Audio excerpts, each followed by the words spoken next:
और धोखे से आपके हाथ में वो जल आ जाए और जैसे ही उसमें आपने डाला तो निकाल के दो पर जाएगा महाराज का बाल हो जाएगा।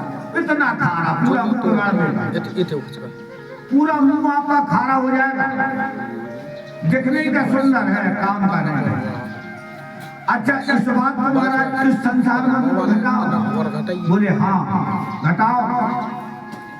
बोले जिस संसार दूर से अगर देखो तो बड़ा सुंदर दिखता है, कितना आनंद है, गाड़ियों में घूम रहे हैं, बढ़िया फर्स्ट क्लास के बंगले बनाए हुए हैं, बाल बच्चे खिला रहे हैं और आज्ञाकारी पुत्र हैं, और देह आपकी बढ़िया सुडौल है, वो बड़े आनंद से रहे, दूर से देख रहे हैं तो फलाने भैया बहुत अच्छे से रह रहे हैं। और जब जब मन ऐसा होता है कि एक बार संसार में तो एक बार जन्म मिलेगा, और जो संसार में जन्म मिला और जब ये आपकी बाधाओं से सामना हुआ तो पता ऐसे लगता है कि महाराज यहाँ तो सिवा दुख के सुख है ही नहीं। भगवान श्री कृष्ण कहते हैं इस संसार को कि दुखालय में शाश्वतम, ये दुखालय है, दुखों दुख का आलय है। अगर आपके पास अरबों धन संपत्ति हो जाए तब भी आप सुख नहीं ले सकते, क्योंकि अब आपकी समस्या बन गई कि जब संपत्ति हो गई तो अब आप उसकी रखवाली करेंगे, और रखवाली दूसरों से नहीं करेंगे, रखवाली खुदाई के अपने स्वजनों से करना पड़ेगी कि हमारे बाल बच्चे हमें मार कर ना फेंक दें, रकम ले रहा है।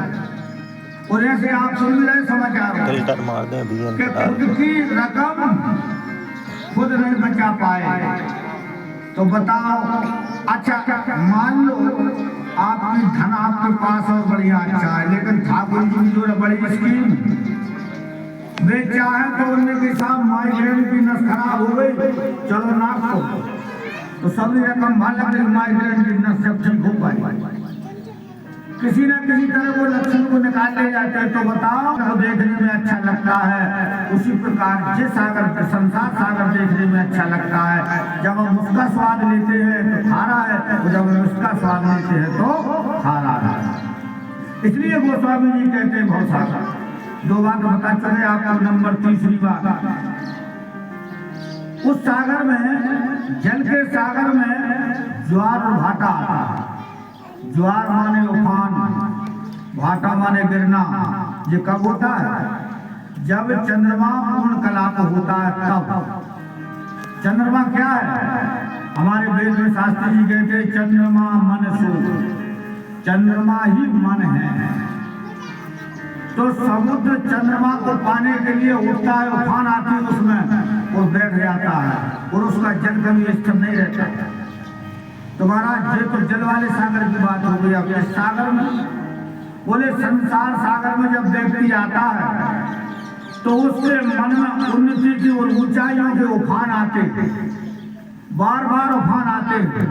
उनको सियाने बुजुर्ग लोग समझाते हैं लेकिन नहीं समझता, और कई बार उफान आते और वो सक्सेस नहीं हो पाता, फलस्वरूप गिर जाता। इसलिए वो सागर और ये सागर बिल्कुल एक सागर। इसलिए गोस्वामी जी कहते हैं भव सागर चह पार जो पार, भव सागर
भगवान कथा एक सुदृढ़ नौका के समान, इसलिए हम इस नौका में आकर बैठ जाए, माने कथा सुन रहे तो सब लोग भवसागर पार हो गए।